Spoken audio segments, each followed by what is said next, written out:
Hello friends, hope you all are fine. Today we are going to start our chapter number 5 of class 11th Sociology and the name of chapter is Indian Sociologist. Basically इस chapter के अंदर हम भारतीय समाजशास्त्रियों के बारे में पढ़ेंगे, उनका पॉइंट ऑफ व्यू सोसाइटी को लेकर या सोसाइटी में कैसे परिवर्तन आता है वो सब क्या है। सो आइए पढ़ते हैं। सबसे पहले जीएस हुर्ये ऑन कास्ट और रेस इनके बारे में पढ़ेंगे हम। कास्ट और रेस के ऊपर जीएस हुर्ये ने क्या कहा है। Herbert Risley thought human can be divided into separate races on the basis of physical characteristics, length of nose, size of skull, etc. Herbert रिसले का ये मानना है कि जो इंसान है या समाज है उसको बांटा जा सकता है। किसके बेस पे? कलर के बेस पे या उनके बॉडी के साइज के बेस पे कि देखो इसकी हाइट लंबी है उसकी हाइट छोटी है, या नोज़ के बेस पे कि इसकी नोज़ लंबी है उसकी नोज़ छोटी है, इस तरह से, या स्कल के बेस पे भी बांटा जा सकता है। He believed India was a lab for studying evolution of racial type because intercaste marriage is prohibited। तो उनका ये मानना है कि भाई हर्बर्ट रिसले का कि इंडिया जो है इसके लिए एक लैब है, मतलब कि अगर हमें स्टडी करनी है रेशियल डिस्क्रिमिनेशन की या और जो सोसाइटी में एक दूसरे से भेदभाव होते हैं तो उसके लिए इंडिया क्या है, एक लैब के रूप में काम करेगा। क्योंकि आप जानते हो हमारे यहाँ क्या है, इंटर कास्ट मैरिज क्या है, प्रोहिबिटेड है जनरली। हालांकि आर्टिकल 21 इंडियन कॉन्स्टिट्यूशन का फ्रीडम ऑफ मैरिज देता है, ठीक है, पर generally society does not allow for intercaste marriages. He argued caste originated in race because different caste groups seemed to belong to distinct racial type। तो उन्होंने कहा कि जो कास्ट शब्द है या जो रेशियल रेस है वो इसलिए ओरिजिनेट होता है क्योंकि लोग क्या है अलग अलग समुदाय से बिलोंग करते हैं, इस वजह से ये रेशियल चीज़ें होती हैं। पर एक बात याद रखना, article 15 of Indian constitution states that कि there can be no discrimination on the basis of race, caste, gender, and place of birth, even religion also। He suggested that lower caste were original inhabitant and subjugated by Aryans। तो इनका ये मानना है कि जो lower caste वाले हैं वो ओरिजिनल हैबिटेंट्स हैं, वहीं के रहने वाले हैं, और जो आर्यंस थे उन्होंने उनका क्या किया, उन्हें सब्जुगेटेड किया। पर जैसे आपने देखा होगा 11th क्लास की हिस्ट्री में भी आपने देखा होगा जब जो यूरोपियंस थे जब वो अमेरिका के ट्राइब्स के इलाके में गए तो वहाँ पे भी यही पॉइंट दिया गया है कि वो लोग ओरिजिनल इनहेबिटेंट्स थे जो वहीं पे रहते थे। हुर्ये बिलीव्ड रिस्लेस थ्योरी वाज ट्रू। हुर्ये का ये मानना है कि भाई रिस्ले की बात तो ठीक है कि चलो हमारे यहाँ रेशियल डिस्क्रिमिनेशन तो है ही, और दूसरा कि मतलब कि इंटरकास्ट मैरिज जनरली अलाउड नहीं होती, उस टाइम की बात कर रहे हैं, only for north India, northern India में बस। पर दूसरे पार्ट में भारत के in other part of India inter group differences were not very large. दूसरे पार्ट में ये इतना ज़्यादा एग्जिस्ट नहीं करता। बेसिकली देखो ये चीज़ें वहीं एग्जिस्ट करती है जहाँ पे इलिटरेसी हो, जहाँ पे लोग चीज़ों के प्रति अवेयर ना हो, कॉन्स्टिट्यूशनल प्रोविजंस के प्रति अवेयर ना हो, वहीं होती है। वरना साउदर्न साइड में या ईस्टर्न साइड में ये चीज़ें इतनी प्रिवेल नहीं करती। The racial purity was preserved only in north India, ठीक है, नॉर्दर्न इंडिया में ज़्यादा होती है ये चीज़, and in rest of the country endogamy was introduce into already racial varied groups. तो एंडोगैमी एक मैरिज की फॉर्म होती है, आपको पता ही है, ये जनरली रेशियल ग्रुप्स में ऑलरेडी इंट्रोड्यूस करी जा चुकी है। अब कास्ट के फीचर्स क्या क्या है। Based on segmented division, society into number of mutually exclusive segment decided by birth. तो देखो समाज बंटता किस बेस पे है, जनरली बर्थ के बेस पे हमारी क्या होती है, कास्ट डिसाइड होती है, ठीक है। Based on hierarchical division, each caste strictly unequal to every other caste, no caste are every equal. क्योंकि हर कास्ट के norms, rules and regulation, beliefs, मान्यताएं अलग होती हैं, तो दो कास्ट के लोग एक जैसे बिलीव्स या मान्यताओं को फॉलो जनरली नहीं करते। Involve restriction on social interaction specially food sharing, generally जो एक कास्ट के लोग हैं वो दूसरे कास्ट के लोगों के साथ फूड शेयरिंग अवॉइड करते हैं या उनके साथ इन्वॉल्वमेंट अवॉइड करते हैं। हालांकि एक बात याद रखना, अगर हम आर्टिकल 21 की बात करें फ्रीडम है, ठीक है, right to life and personal liberty है, और आर्टिकल 17 में भी है एबोलिशन ऑफ अनटचेबिलिटी। पर हम एक आम नज़रिए की बात कर रहे हैं कि देखो जो एक पर्टिकुलर कास्ट के लोग होते हैं वो रिस्ट्रिक्शंस करते हैं इस चीज़ पे दूसरे वालों के साथ इन्वॉल्व होने में। और हर कास्ट के अंदर लोगों की ड्यूटीज़ और अधिकार क्या है, अलग अलग है। Restrict the choice of occupation, और कुछ कास्ट के ऑक्यूपेशन भी पहले से ही क्या है, तय है। पर एक बात याद रखना, आर्टिकल 16 इंडियन कॉन्स्टिट्यूशन का इक्वालिटी ऑफ अपॉर्चुनिटी है, और आर्टिकल 19 के अंदर 6 आज़ादी में से एक आज़ादी ये है, फ्रीडम ऑफ प्रोफेशन। पर हम इसकी बात कर रहे हैं कि जनरली एक कास्ट का ऑक्यूपेशन भी पहले से ही तय होता है, और जो उस कास्ट के अंदर जन्म लेता है उन लोगों को भी जनरली वही काम करना पड़ता है। It is also decided by birth, birth से ही तय हो जाता है कि ये क्या काम करेगा। Involve strict restrictions on marriage, only endogamy is allowed, debate between protectionist and nationalist is regarded to tribal culture. तो क्या है जनरली कि एंडोगेमी ही अलाउड होती है विद इन द कास्ट, और सिंगल मैरिज मेल और फीमेल डबल वाली नहीं अलाउड है हमारे यहाँ जनरली। तो इस चीज़ पे चर्चाएं भी होती रहती हैं, डिबेट्स होते रहते हैं। या nationalist is regarded to be tribal culture.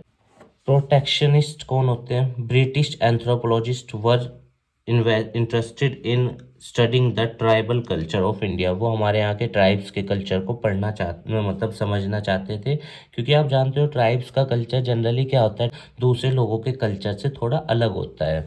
They believe on nature, tribes के जो लोग हैं वो नेचर को अपनी मदर मानते हैं, नेचर की पूजा करते हैं।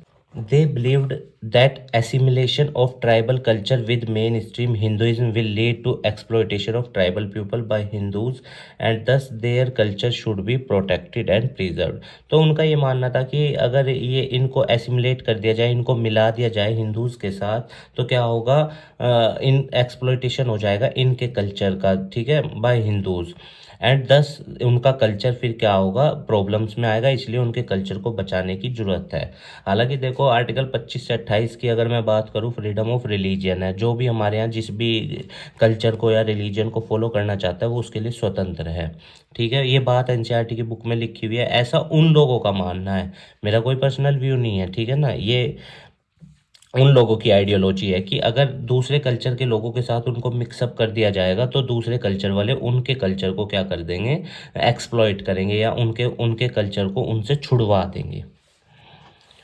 Nationalist believe in unity of India, जो राष्ट्रवादी लोग होते हैं, देश प्रेमी होते हैं, उनके लिए भारत की अखंडता बने रहने, मतलब बनी रहे, उनका ये विश्वास है। And the need for culture modernising Indian society and culture, और उनको ये लगता है कि जरूरत है कि इंडियन सोसाइटी मॉडर्न हो और यहाँ का कल्चर भी क्या हो, मॉडर्न हो। The believe that attempt to preserve tribal culture were misguided and resulted in maintaining tribes in a backward state. और कई बार जब हमने ये शब्द पढ़ा ना, प्रिजर्व करना है या प्रोटेक्ट करना है ट्राइब्स के ट्राइबल कल्चर को, तो कई बार क्या होता है, फिर उनको एक पर्टिकुलर एरिया में डाल दिया जाता है, या बैकवर्ड स्टेट्स होते हैं वहाँ पे वो सेटल्ड हो जाते हैं, उनका डेवलपमेंट ट्राइबल्स लोगों का फिर जनरली नहीं हो पाता। देखो प्रिजर्व्ड और प्रोटेक्टेड से मतलब ये था कि भाई उनकी सभ्यता ना खोए, पर ये नहीं था कि वो डेवलप भी ना करें, वो डेवलप करें, लाइफ में आगे बढ़े, अच्छा जीवन जिए, पर अपने कल्चर को साथ लेके चलें। Now we will read about DB Mukherjee on tradition and change पे डीबी मुखर्जी ने क्या कहा है। तो ट्रेडिशन पढ़ते हैं पहले। According to D.P. Mukherjee, India was based on the centrality of society. Therefore, he studied the social tradition of India. तो डीपी मुखर्जी के हिसाब से मानना है कि जो भारत है वो पूरी तरीके से समाज के अलग अलग स्ट्रक्चर के ऊपर बेस्ड है, क्योंकि आप जानते हो हमारे यहाँ डाइवर्सिटी बहुत ज़्यादा है, but we are still unite, और हम हमेशा यूनाइट हैं और रहेंगे भी। His study was not oriented only towards the past but included sensitivity to change। तो डीबी मुखर्जी ने सोसाइटी के पास्ट की तो स्टडी करी साथ में फ्यूचर में जो चेंज आने वाले होते हैं या जो फ्यूचर में परिवर्तन आ सकते हैं उनके बारे में भी बताया। Living tradition not only maintaining its link with the past but also adapting to the. देखो जो कोई भी ट्रेडिशन हो वो पास्ट से तो जुड़ा हुआ ही है, क्योंकि एक प्रॉपर नियम कानून बने हुए हैं, उनको फॉलो करता हुआ आता है लंबे समय से व्यक्ति। Indian society was not individualist, it is oriented toward group sector and caste action. इन्होंने कहा कि भाई जो भारत का समाज है वो इंडिविजुअलिज्म को नहीं फॉलो करता, वो ग्रुप को फॉलो करता है, जैसे परिवार में एक साथ रहना, अपने समुदाय के बीच रहना, या पर्टिकुलर सेक्ट या पर्टिकुलर कास्ट एक्शंस को। कि आप जानते हो जनरली मैरिजेज हमारे यहाँ विद इन द कास्ट की जाती है। Root meaning of word tradition is to transmit. Traditions are rooted in past and kept alive through repeated recalling and retelling of stories and myths. तो इनका ये मानना है डीपी मुखर्जी का कि जो ट्रेडिशन है वो पास्ट से, इतिहास में से तो जुड़ा हुआ ही है उस पर्टिकुलर कास्ट के या उस पर्टिकुलर कम्युनिटी के लोगों के। और जब हम उसे बार बार दोहराते हैं या आने वाली जनरेशन्स को चीज़ें बताते हैं कहानियों के ज़रिए, या कि आपके पूर्वज तो ऐसे थे, वो इन नियम कानूनों को मानते थे, तो उससे क्या होता है कि जो ट्रेडिशन है वो उसकी रूट्स क्या होती हैं, जो रूट शब्द वो दर्शाना चाह रहा है उसका मतलब वो उसको ट्रेडिशन को पास्ट से जोड़ रहा है। Change, three principles of change: Shruti, Smriti and अनुभव, पर्सनल एक्सपीरियंस। इनकी वजह से समाज के अंदर चेंज आता है।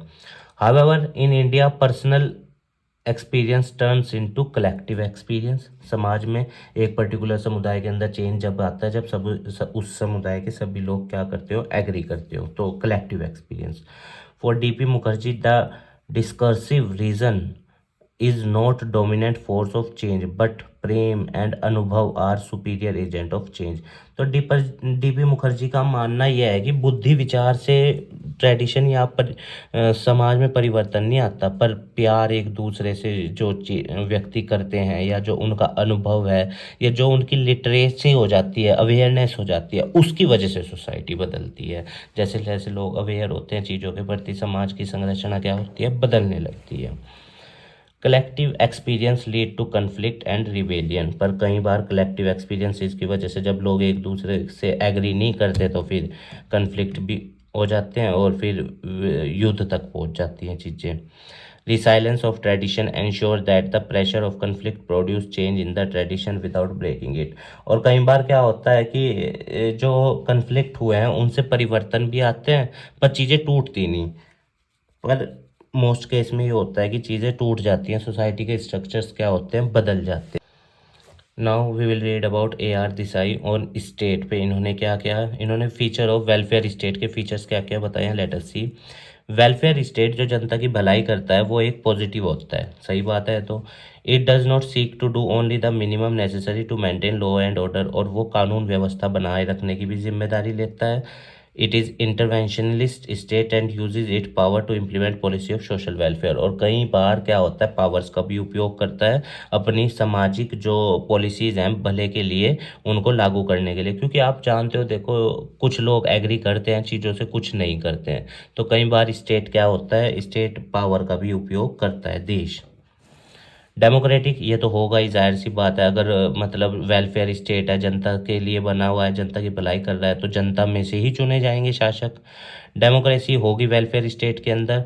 फॉर्मल डेमोक्रेटिक इंस्टीट्यूशंस होंगी, जैसे हमारे यहाँ है लोकसभा, राज्यसभा है, या जुडिशरी है, पार्लियामेंट की व्यवस्था है, और कॉन्स्टिट्यूशनल पोस्ट्स हैं, सब जनता के द्वारा ही तो चुने जाते हैं। प्रधानमंत्री हो गए या विधायक, सांसद।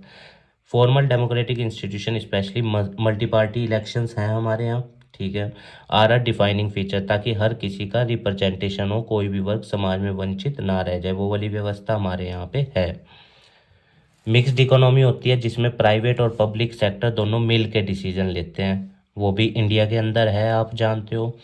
मिक्स्ड इकोनॉमी, बोथ प्राइवेट और पब्लिक सेक्टर एग्जिस्ट, को एग्जिस्ट, ठीक है, यहाँ पे आप H लिख लेना।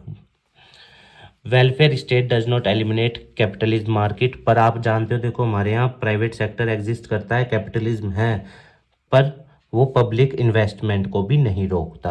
अगर मैं आपको बताऊं, न्यू इकोनॉमिक पॉलिसी 1991 में जब आई थी, प्राइवेटाइजेशन प्रमोट हुआ था, कैपिटलिज्म प्रमोट हुआ, पर पब्लिक सेक्टर पूरी तरह से विड्रॉ नहीं किया गया। आज भी बहुत सारी पब्लिक सेक्टर कंपनीज हैं, नवरत्न, महारत्न और मिनी रत्न जिन्हें हम बोलते हैं। Criteria to measure the performance of welfare state, वो क्या चीज़ें हैं या क्या आयाम हैं जिन पे हम एक अच्छे वेलफेयर स्टेट की परफॉर्मेंस को मेज़र करते हैं, कंपैरिजन करते हैं। सबसे पहला कि गरीबी नहीं होगी, सही बात है, वेलफेयर स्टेट में गरीबी नहीं होगी, समाज में एक दूसरे से भेदभाव नहीं होगा, और सिक्योरिटी होगी, सही बात है। सारी इनइक्वालिटीज़ ख़त्म होंगी, वेल्थ रीडिस्ट्रीब्यूट होगी, और एक व्यक्ति वेल्थ को होल्ड ना करे उससे भी रोका जाएगा, कंसंट्रेशन ऑफ वेल्थ को भी रोका जाएगा। अगर मैं आपको बताऊं, इंडियन कॉन्स्टिट्यूशन में 44th amendment act 1970 eight pass हुआ था, जिसके अंदर राइट टू प्रॉपर्टी को फंडामेंटल राइट से निकाल के लीगल राइट में डाला गया, वो इसीलिए किया गया था। और इनइक्वालिटीज़ को ख़त्म करने के लिए आर्टिकल 14 है, आर्टिकल 15, 16, 17, 18 डाला गया है। It transforms economy in such a way that capital profit motive is made subservient to the needs of the community। और इस तरह से सोसाइटी की स्ट्रक्चर बनाया जाता है कि जो मुनाफा होगा वो समाज के भले में ही लगाया जाएगा, कम्युनिटी की ज़रूरतों को पूरा करने में।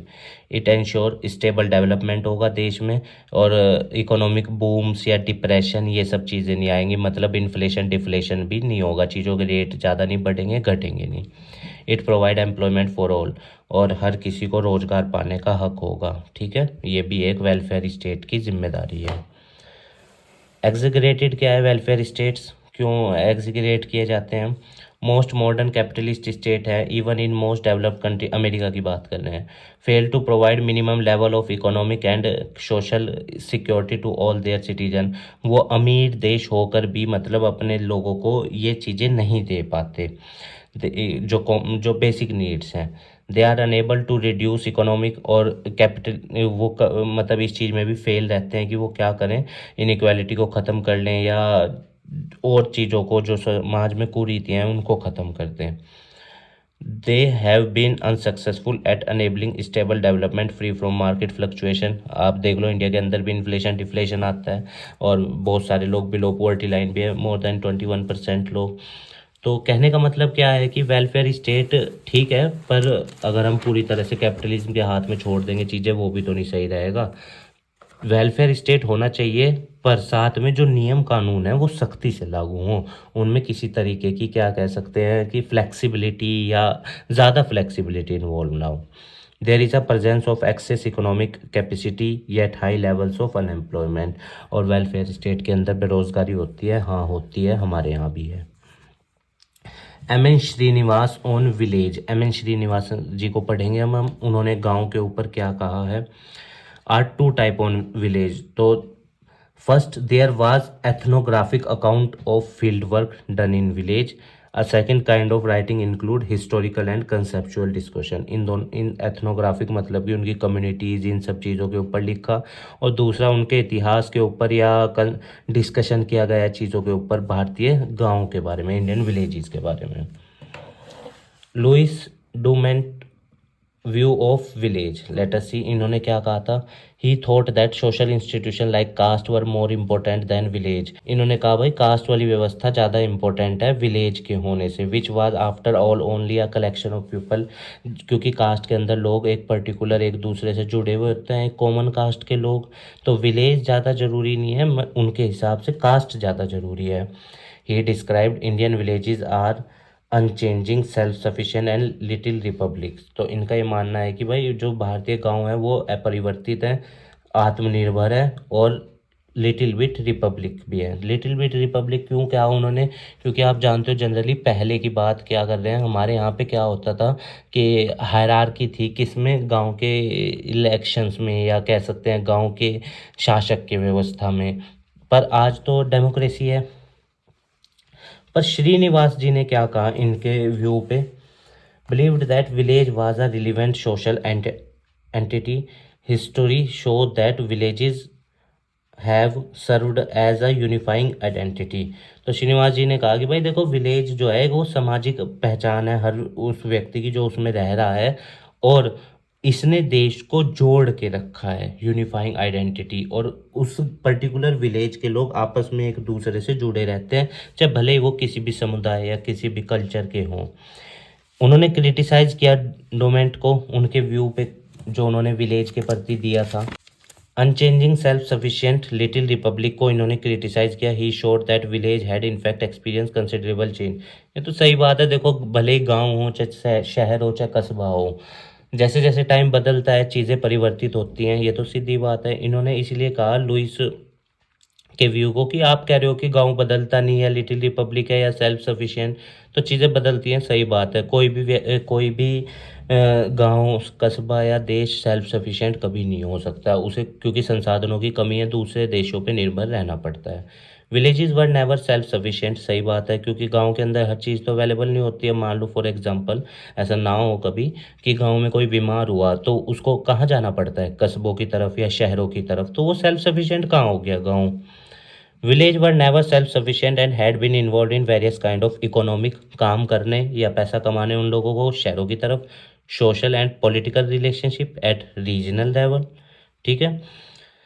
सिग्निफिकेंस ऑफ विलेज, अब विलेज क्यों ज़रूरी है। The village as a site of research offered many advantage to Indian sociology. इन विलेजेस का हमारे समाज में बहुत योगदान है, क्योंकि आप जानते हो शहरों के मुकाबले विलेजेस में परिवर्तन लेट आता है।